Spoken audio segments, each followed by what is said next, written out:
Warahmatullahi wabarakatuh.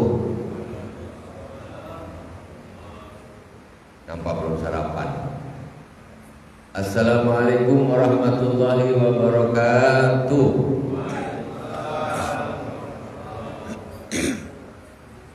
Innal hamdalillah nahmaduhu wa nasta'inuhu wa nastaghfiruh wa na'udzu billahi min shururi anfusina wa min sayyiati a'malina man yahdihillahu fala mudilla lahu wa man yudlil fala hadiya lahu. Asyhadu an la ilaha illallah wahdahu la syarika lahu wa asyhadu anna Muhammadan abduhu wa rasuluh. Allahumma shalli ala sayyidina Muhammadin tibbil qulubi wa dawaiha wa afiyatil abdani wa shifaiha wa nuril absari wa dhiyaiha wa ala alihi wa sahbihi wa sallim. Allahumma salli ala sayyidina Muhammadin al-fatihi lima ughliq wal khatimi lima sabaqa an-nasril haqqi bil haqq wal hadi ila siratikal mustaqim wa ala alihi haqqa qadrihi wa miqdarihi al-'azim. Allahumma salli wa sallim wa barik ala sayyidina Muhammadin nuril dhati wa sirri sari fi sa'il asma'i wa sifat. Amma ba'd. Ibadallah usikum wa iyaya bittaqwallah faqad fazal muttaqun. Jamaah subuh Masjid Nurul Islam yang dirahmati Allah Subhanahu wa taala. Sekian lama kita berpisah, sekarang ketemu lagi. Masya Allah, apa kabar semuanya? Dekat aja rumah kamu. Sekarang tambah jauh lagi ke sungai. Kemarin sini, dekat. Kemarin di Wonosari 1,5 tahun. Saya ini nomaden, berpindah-pindah tempat. Selama 2013 sampai sekarang sekitar 13 rumah saya sudah pindah. Jadi sekarang salat di Sungai Raya di Bukit Cincin, insya Allah, ya insya Allah menetap di situ ya. Walaupun masih lompat sana, lompat sini, mana yang kira-kira kita bermanfaat. Jadi pagi ini saya diminta untuk duduk sama-sama bapak-bapak semuanya. Dulu ada ibu-ibu mana yang semangat, kali sekarang tak datang. Jadi pada pagi hari ini kita nak bahas apa? Kemarin ada yang dari pengurus mengatakan kita fikih dasar aja. Dulu kita pernah belajar apa di sini? Fikih atau apa dulu fikih ya? Nak fikih seperti itu atau tausiah?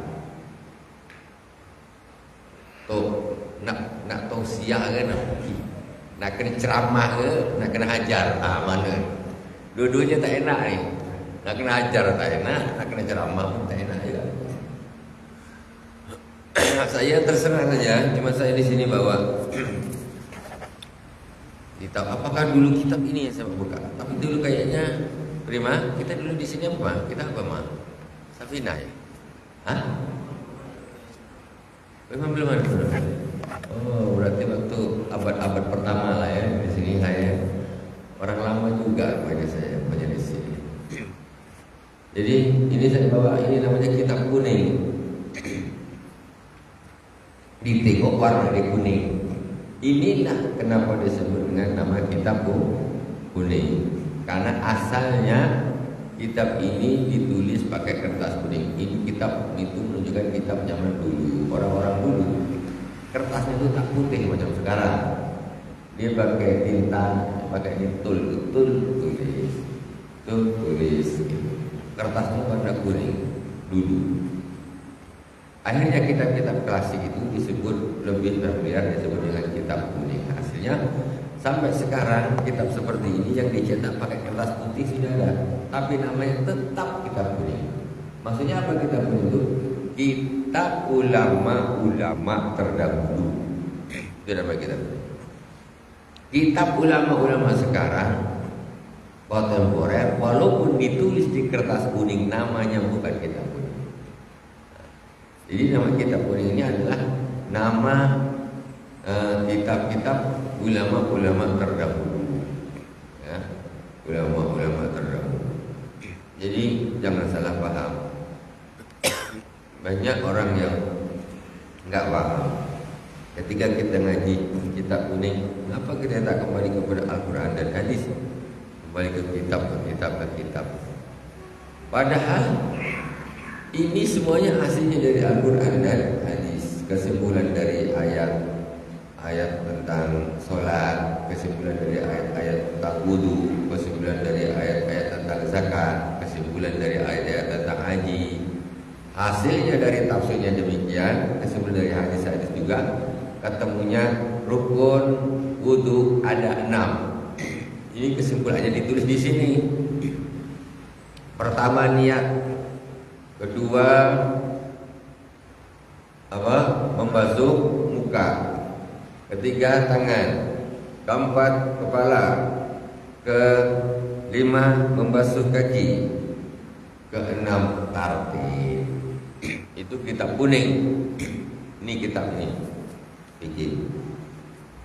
Quran berasal dari mana? Wa idza qumtum ila sholati faghsilu wujuhakum wa aydiyakum ila al-marafiqi wamsahu bi ru'usikum wa arjulakum ila al-ka'bayn. Shadaqallahul azim. Ketika kalian hendak melakukan salat, faghsilu wujuhakum, basuhlah muka kalian, wa aydiyakum ila al-marafiq, dan tangan kalian sampai ke siku. Nah, ini pun jadi pembahasan tangan sampai ke siku. Ini pun menjadi pembahasan fikih juga. Jadi orang berwudu itu SOP-nya dari ujung jari ke siku, bukan dari siku ke ujung jari. SOP yang betul. Jadi kalau kita wudu pakai keran, kan biasanya enak dari sini, dari siku dulu baru ke sini. Sementara Al-Quran mengatakan wa aydiyakum ilal marafiq, tangan kalian basuhlah sampai siku. Berarti mana dulu yang dibasuh? Sini dulu. Nah, ini masuk fikih juga. Aslinya dari sini.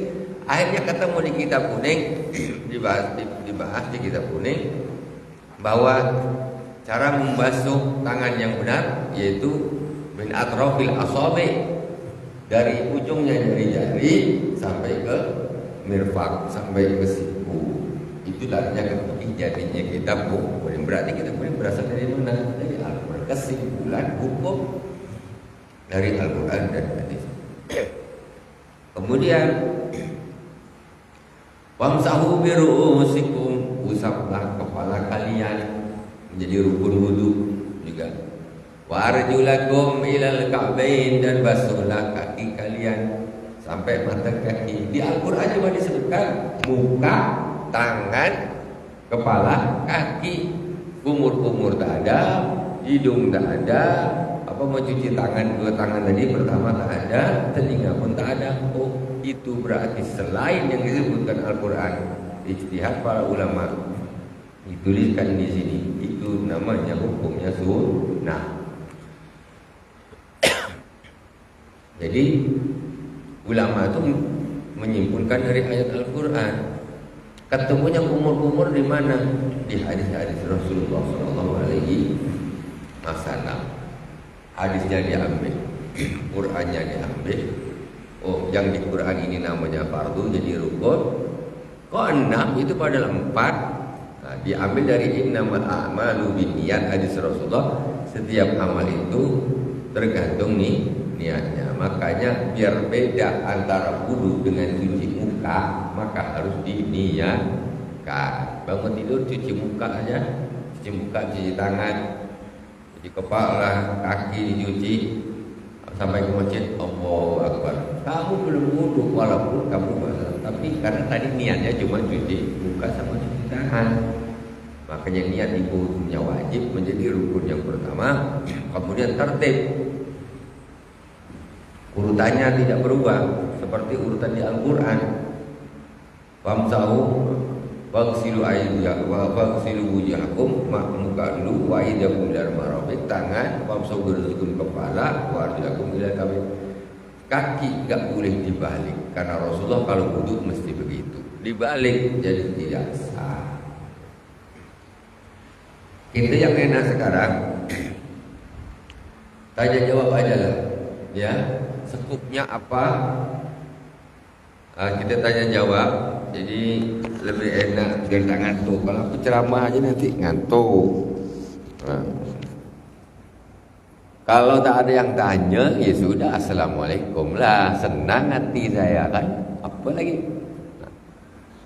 Jadi kadang-kadang kalau ceramah ini boleh, tak ada masalah. Subuh ini pun boleh. Cuma berceramah di waktu subuh lebih berat daripada di waktu-waktu yang lain. Kalau tak yang ceramah yang ngantuk, yang dengar yang ngantuk. Kalau tak ngantuk dua-duanya, alah kita tidur sama bawa bantal. Selesai. Kalau tak kita, kalau ataupun kita mulai dari apa bab pertama fikih. Ini Pak, gimana Pak? Kita nak fikih ke nak tausiah?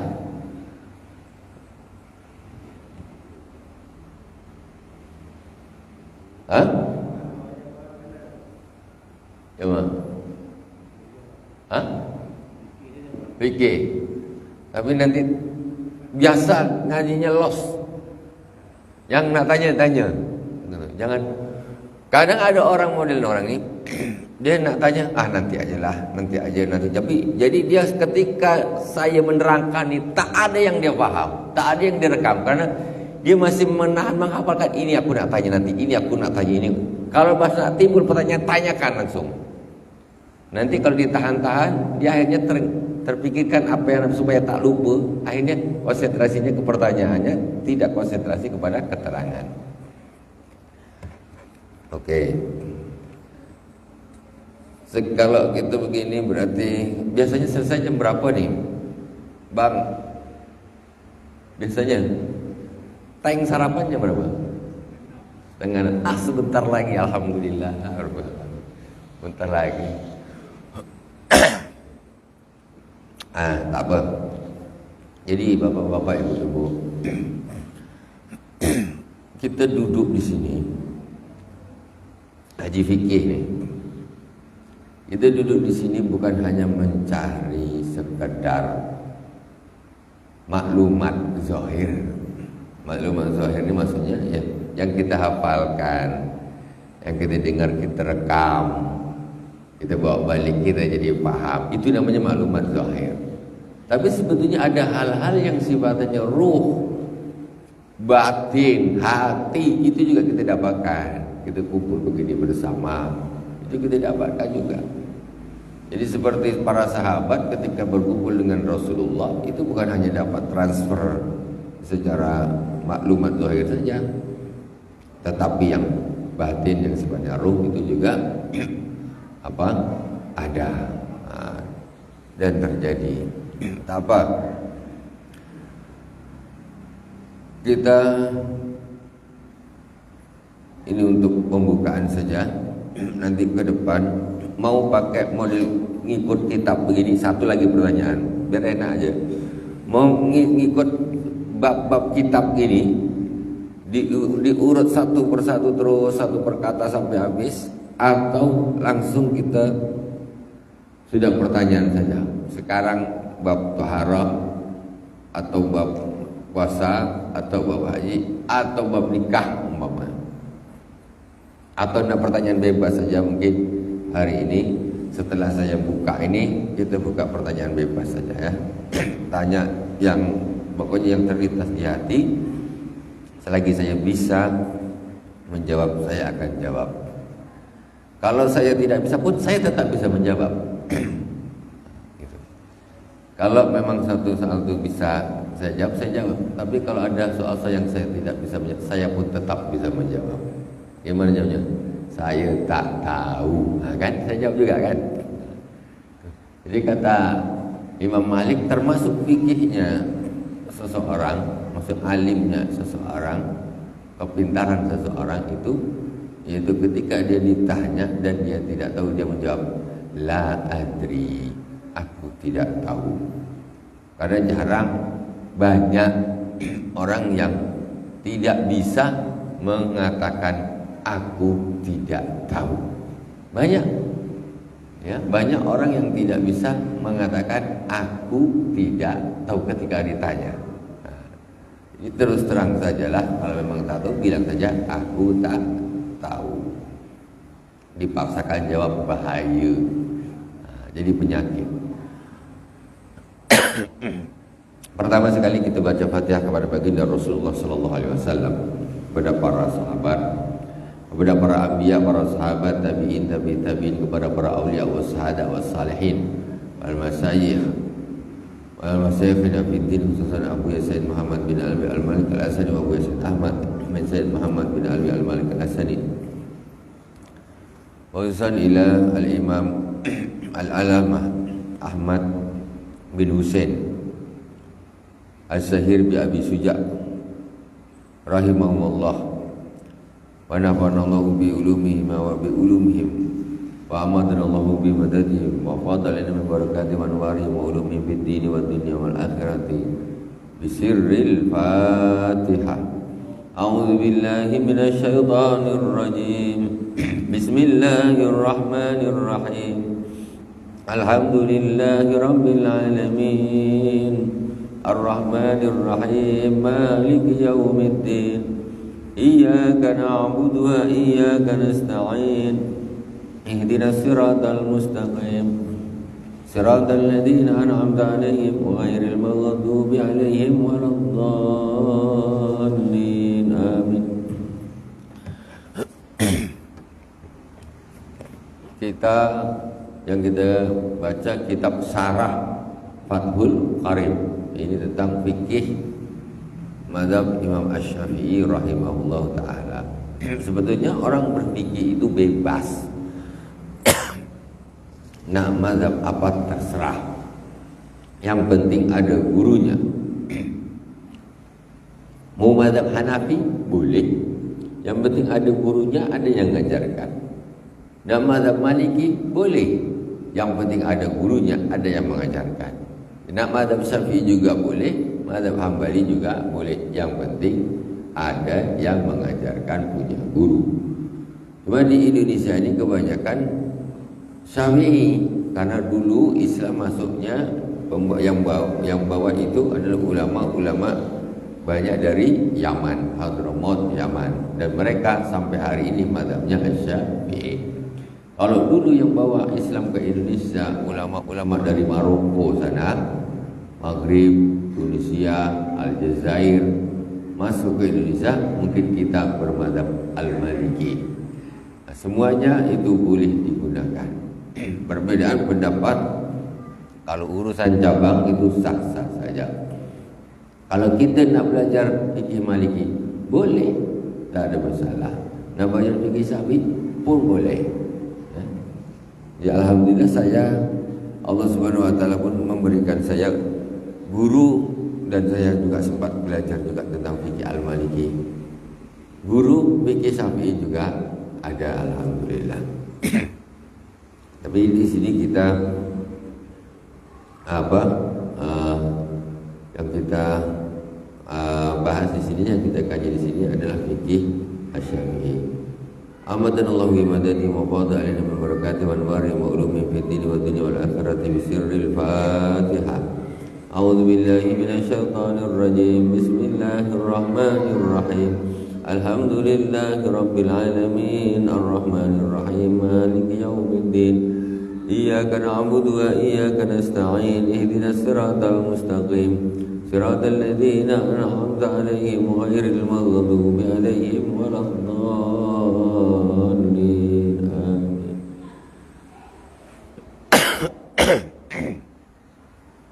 Ini mukadimahnya saya baca, kemudian sampai di bab taharah baru kita terangkan.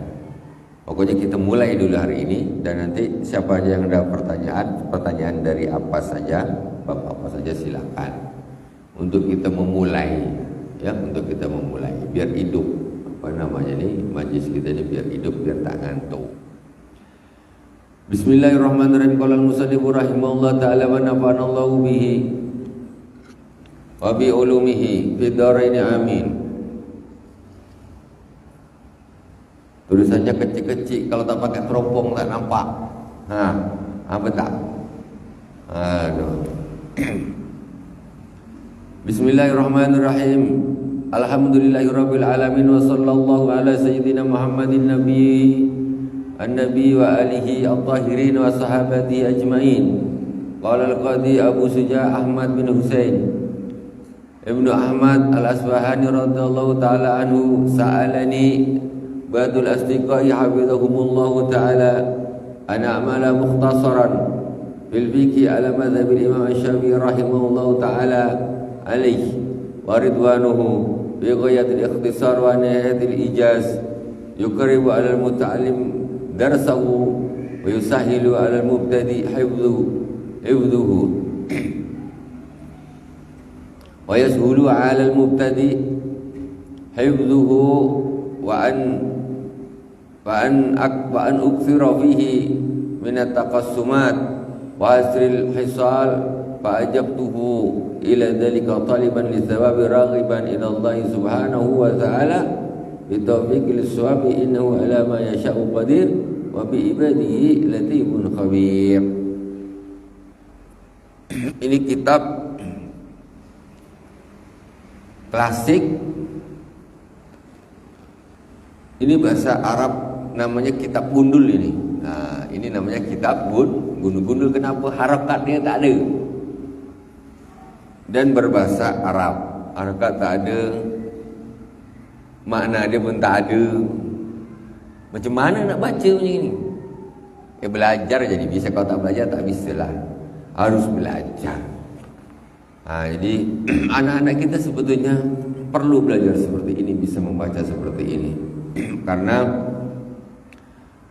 turas atau kekayaan ilmu Islam itu yang diterjemahkan dalam bahasa Indonesia sangat sedikit sekali yang diterjemahkan ke dalam bahasa Indonesia.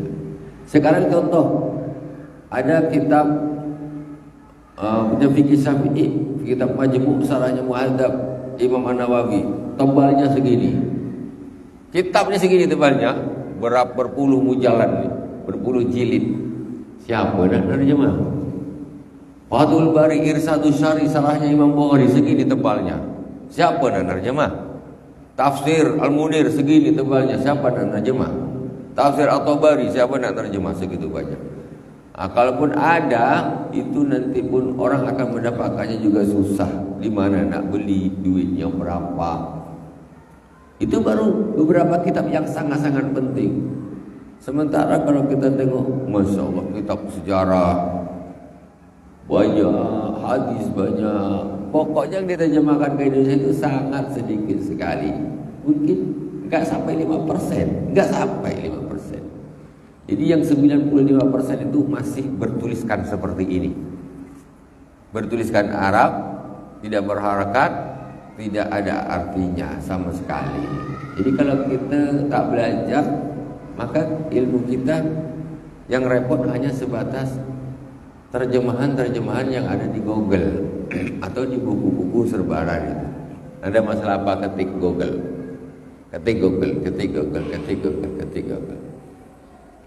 Terus kemudian yang berikutnya keberkahan berbeda.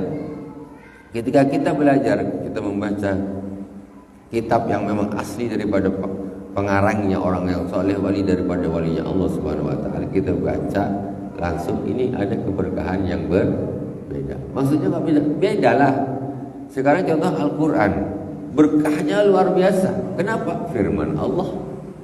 Kemudian berikutnya apa? Hadis-hadis Rasulullah, berkahnya sangat luar biasa. Kenapa? Karena itu sabda-sabda Rasulullah. Jadi bersumber dari mana?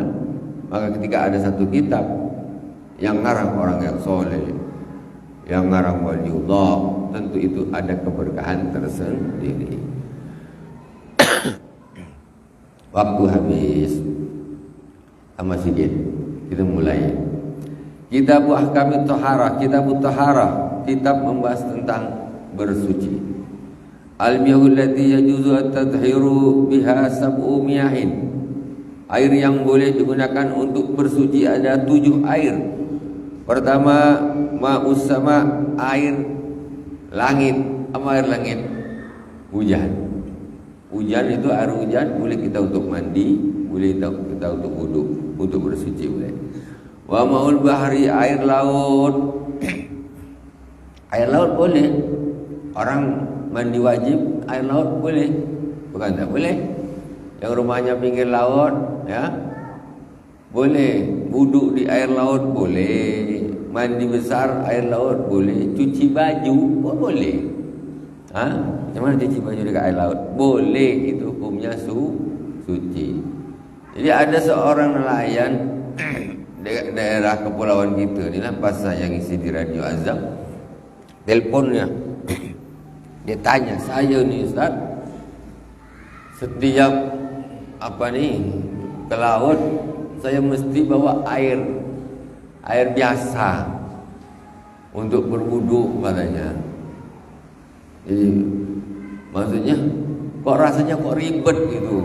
Macam mana harus bawa air gitu sementara kapalnya kecil dan sebagainya. Jadi pemahaman dia itu dianggap bahwa seolah-olah wudu itu harus pakai air tawar. Padahal wudu pakai air laut juga boleh, tidak apa-apa, sah saya. Memandikan mayat pakai air laut boleh. Terutama umpamanya ada mayat-mayat yang tenggelam, umpamanya nih. Mayat yang tenggelam ketika ditemukan walaupun dia sudah basah dengan air laut, itu tetap perlu dimandikan dan belum mandi walaupun dia sudah basah. Cuman sebetulnya untuk mempermudah proses, kadang-kadang dia ni maunya sudah 3 hari baru ketemu, nak dimandikan, enggak perlu. Dalam arti bukan enggak perlu gimana?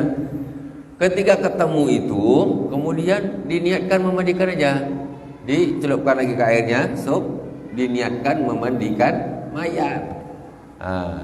Jadi tidak, nanti kalau kayak gitu, kadang-kadang dah 3 hari disiram lagi air ini, bau dan sebagainya. Ribet. Padahal memandikan pakai air asin itu lebih utama daripada air tawar, karena dia bisa lebih menjaga jasad mayat itu. Ibaratnya, mohon maaf lah, kenapa ikan basah dengan ikan asin lebih awet ikan asin? Kenapa? Karena banyak garamnya itu maksudnya. Jadi secara hukum memang memandikan mayat boleh pakai air asin. Jadi khususnya kalau karena kita di daerah kepulauan sering alhamdulillah, semoga Allah menjaga kita ya. Ini banyak korban-korban tenggelam, itu agar tidak ribet. 3 hari baru ketemu, 6 hari. Macam mana dia nak dimandikan? Sudah bau juga di mana? Ya sudah, ketika ketemu tuh ditenggelamkan sikit, ini masih dibenamkan, diratkan air semua. Bismillahirrahmanirrahim, niat memandikan mayat itu. Sudah, itu berarti sudah mandi. Sudah mandikan, sudah tadi di laut mandikannya. Bukan didapat langsung diangkat berarti sudah mandi, belum. Diketemukan dia, walaupun 3 hari dia sudah berenang dan tenggelam di laut, itu tetap wajib dimandikan. Kapan dimandikannya? Ketika kita niatkan, kita masukkan dia ke laut gini, ya, itu baru namanya mandi jenazah. Setelah itu dah kita angkat, kita kafani. Jadi simpel. Nggak tahu biasanya gimana ya kalau ada yang tenggelam begitu. Mas juga biasanya gimana? Ada orang rumah sakit ini atau apa? Apakah dimandikan lagi pakai air biasa? Padahal dia sudah, kalau 3 hari kan sudah berubah.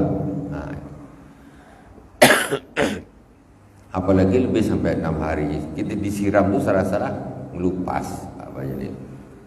Kadang-kadang sudah tidak bisa untuk dimandikan lagi. Tapi ketika di posisinya di laut, ya tak apa-apa, boleh. Kemudian wa ma'un nahri, air sungai boleh. Wa ma'ul bi'ri, air sumur. Wa ma'ul aini, mata air sumber dari celah-celah batu, mata air keluar, itu juga suci, boleh untuk wudu, mandi dan sebagainya.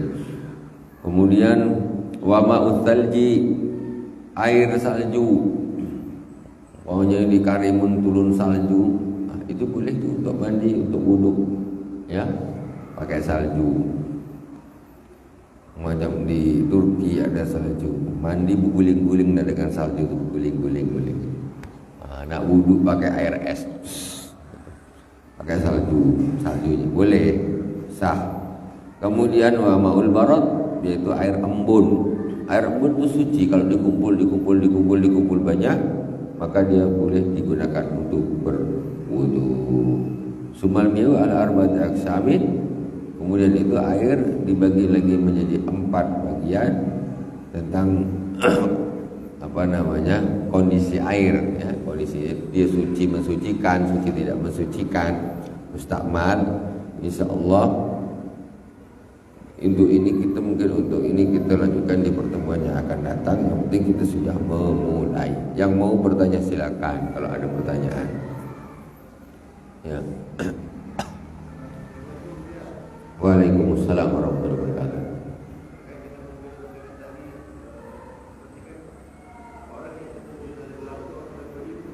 Hah? Ya?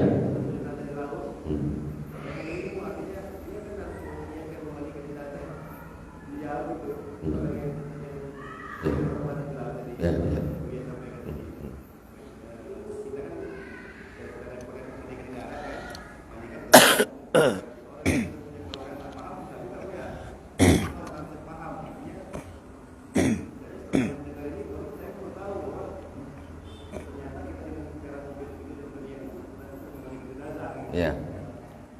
Ya sebetulnya memandikan mayat itu intinya apa? Meratakan air ke seluruh tubuh mayat. Sebetulnya itu intinya memandikan. Cuma kadang-kadang orang ini dihantui dengan cara macam mana. Kadang-kadang nak mandikan mayat bingung, ini tukang mandikan belum ada, nunggu, masih di pulau sana gitu. Aduh, nunggu. Mandikan mayat itu intinya pokoknya mayat itu dadanya diratain pakai air semuanya. Seperti mandi junub orang yang hidup, persis, tidak ada bedanya. Cuman ketika orang dihantui, susah nanti gini, tak susah. Justru memandikan mayat itu semua orang harus bisa, karena memandikan mayat itu dilakukan untuk keluarga sendiri. Jadi jangan ketika ada bapak meninggal yang mandikan orang lain anaknya, tak nganukan maksudnya.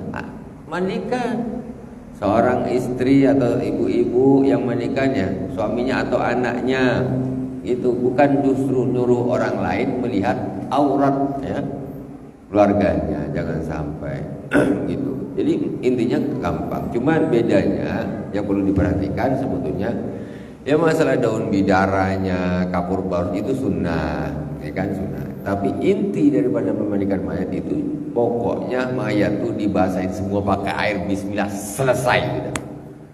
Itu saja. Kalau di laut kan senang, gini kan, dah kena air semua sudah. Nah digosok barang tu dah 3 hari 4 hari berkecai semua. Sudah gitu, itu paling bagus. Jadi seperti itu niatnya, pokoknya niatnya sudah memandikan mayat itu boleh.